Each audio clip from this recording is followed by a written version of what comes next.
Welcome to the first episode of Brand Decode.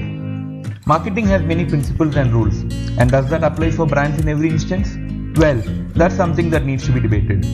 In today's episode, we talk about a strategy adopted by one of the leading soaps in South India and why that strategy turned out to be a masterstroke. It was in 1940 that Mr. S. Kumaran started a company by the name Kerala Soap Industries with the intention of making a natural and Ayurvedic soap using herbal ingredients. And at that time, most of the soaps in the Indian market were chemical heavy. And this intention led to the birth of Chandrika, the brand we are going to talk about.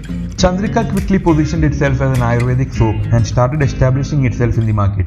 By early 2000s, Chandrika became a well-accepted brand in Kerala and Gulf countries. But national distribution and acceptance was something the brand lacked.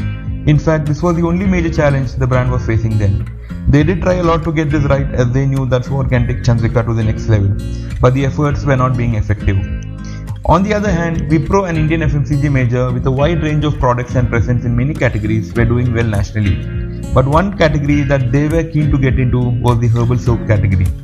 And for Wipro, the easiest way of getting into this category was to acquire a brand that's doing well in that category rather than investing in R&D and setting up a team on its own.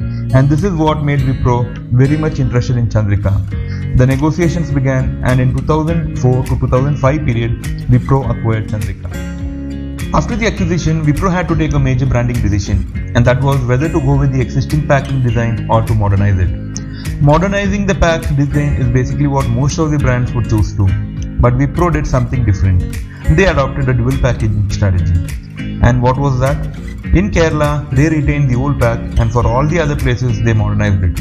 And this was purely decided based on the results they had achieved in a survey. In Kerala, consumers had an emotional connect, strong trust, and so much attachment with the brand that making any changes would have had adverse effects.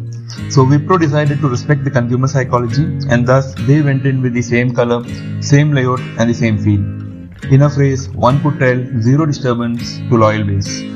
At other places, they modernized the design with new pack design, fonts, elements, and colors in order to compete with the other leading brands in this category like Medimix.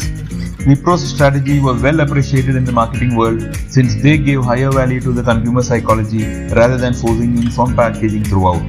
So the next time you see a Chandrika pack, remember, you're not just seeing packaging, you're seeing decades of trust that even a giant like Wipro chose not to disturb. This is Brand Decode, where we break down brands that built India.